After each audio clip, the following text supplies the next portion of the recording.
Life, as we know, is not life. Death, as we know, is not death either.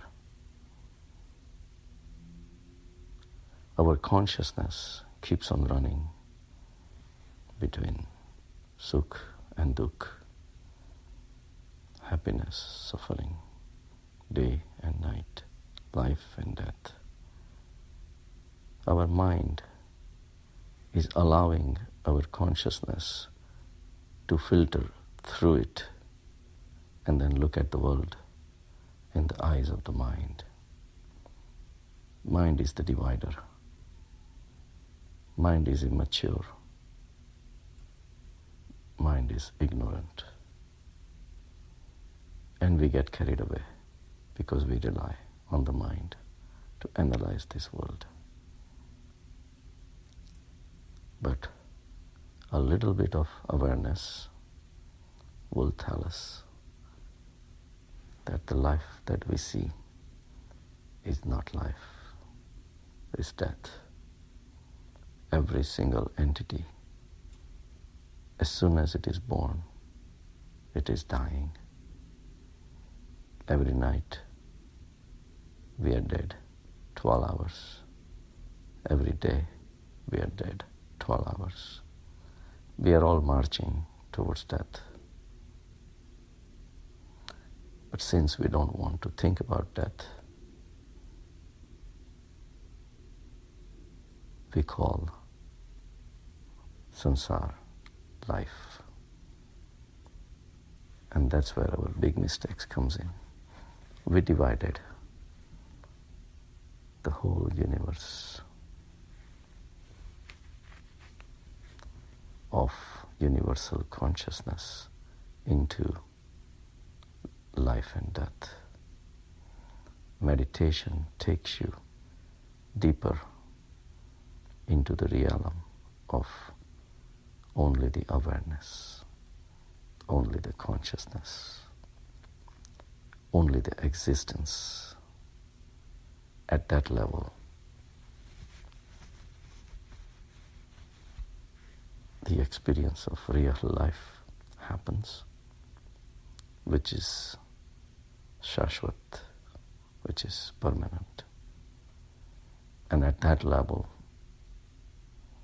the life that we used to call life becomes just a dream. Just the way the dreams, as soon as they start, they are destined to be finished. Either they finish on their own, or nothing for nothing. By the time you wake up, all the dreams have to pack up and go. Same way, every single second that we have in front of us is the realization of death by every second, whether we realize or not. Just the way we don't realize when we are watching a dream that this dream is going to end. We are enjoying it, relishing it, or getting upset from it, depressed about it. But 1 second of waking up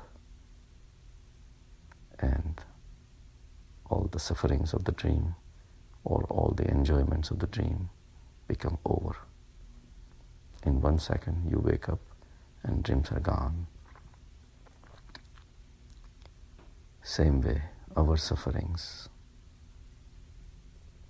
our running is based on believing that these dreams are real, this life that we see is real. And since we have divided the life into good and the bad, the sukh and the dukh, now there is a spread, something that you don't have and something you do want. This spread causes you to run. Running happens only when there is room to run. If there is no room to run, how can you run? At the finite level, at the material level, there is running. We go from one end of our life to another end of our life. As they say, life is a journey. I don't think they realize what life is about. The one that can observe this all running around is sitting inside, within you, which is infinite consciousness. It is just observing this play. All we need to do is remove our identifications with the body and with the mind through the power of observation. Make it stronger and stronger, farther and farther from this life.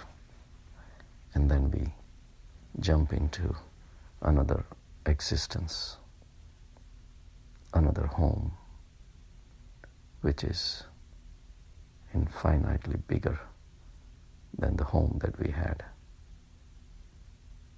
All those runnings come to an end because now we know we are infinite.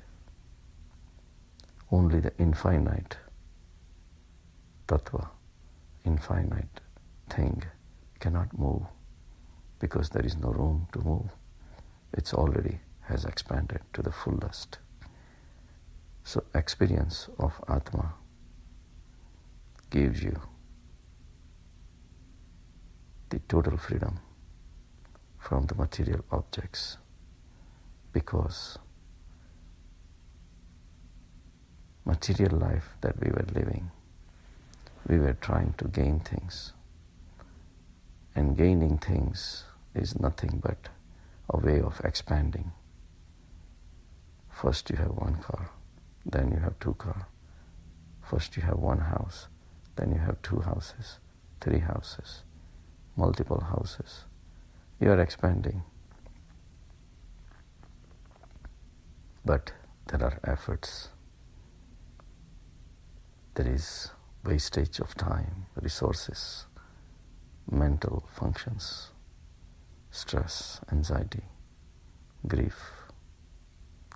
All these things are the punishments of living in the material world. So there is a way of expanding to the max without even moving from where you are. Sitting and meditating lets you expand to your real existence. And that is a real life. Something that is in front of us, the sansar, the world, is dying all the time. Something that never existed before, that comes into existence and then disappears after some time. How can we call it real? Non-existence was the state it was in. Then it exists and becomes non-existence again. So non-existence is real. And existence that we call is not real. The existence of the life forms, people, objects, situations, we call them existence. But at one time, the whole universe didn't exist. And with all its rigmarole running around, everything will come to an end at some point. Just the way every individual person, object, situation, everything comes to an end. We can't rely on something like this, which is finite. And the reason it's finite, it's not real. But your inner state, your soul, your life force, that is responsible for generating this universe and will take this universe back into itself, is real. And it is possible to be in that state, which is real life. Because life should be excitement. Life that we experience after the samadhi state is something that gives rise to this universe, like a dream, and then dissolves it, then gives rise to another universe, then dissolves it, just like the dreams that we create and dissolve. The only difference is when we watch dreams, we are not awake. We are not aware that it is a dream. So we have to strive and reach to our infinite consciousness, just like a hermit crab who lives on the ocean floor and it's always exposed to predators which can come and eat him up. So the hermit crab finds a technique. Empty shells he finds and slides himself inside these empty shells, and then he is protected from other animals, even though that shell was not his. Meditation is the similar process where you are suffering from the pangs of this society, all the desires, all the running, frustrations, anxieties, and grief. Meditation lets you slide into something that is strong, permanent, and full of joy, without any suffering, restful, peaceful, just like the shell of a hermit crab. So realize this. Find your own home. Sansar is not your home. No matter how much you expand, your dream is going to come to an end. So realize this before the life forces you to shut your dream out. You wake up and you realize that life is a dream. It's a dream to enjoy. Once you realize that whatever is there in the front of you, including your body, including the bodies of others, everything is nashwant, destined to die.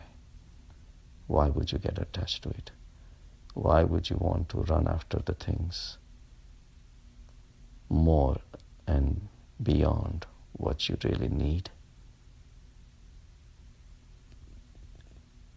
Realize where your mental energy is being wasted.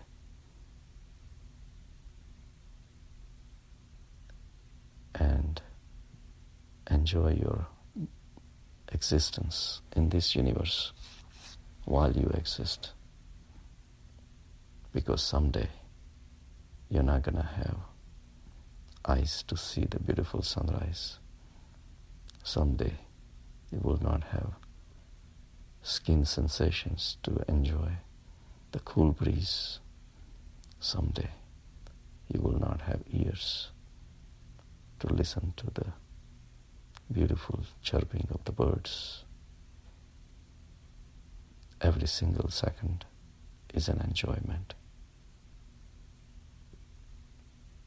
These seconds become suffering only when you want something from samsara. when you don't want anything, because whatever you would desire is destined to die. So why run after things which are going to die anyway? Wake up and fill your life with real life, which only creates and stays away from it. So you be the creator. Go reside within the God,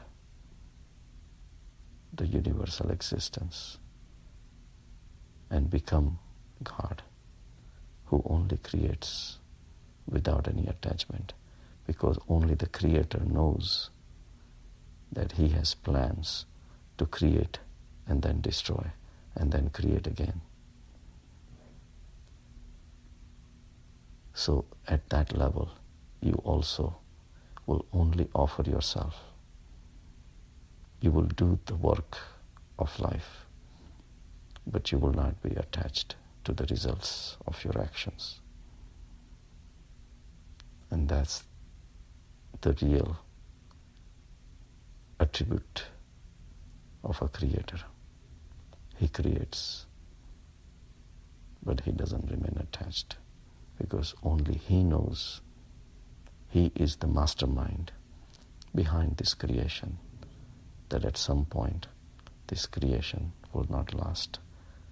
That's why he, the God or the infinite consciousness, is in the process of creation all the time. That's how the picture I posted earlier of the tree, as soon as the foliage is down, it is ready to bloom in the spring. He is not attached to any of the life situations outside. He is just ready to express himself. And we all can be in that state. Have a good day.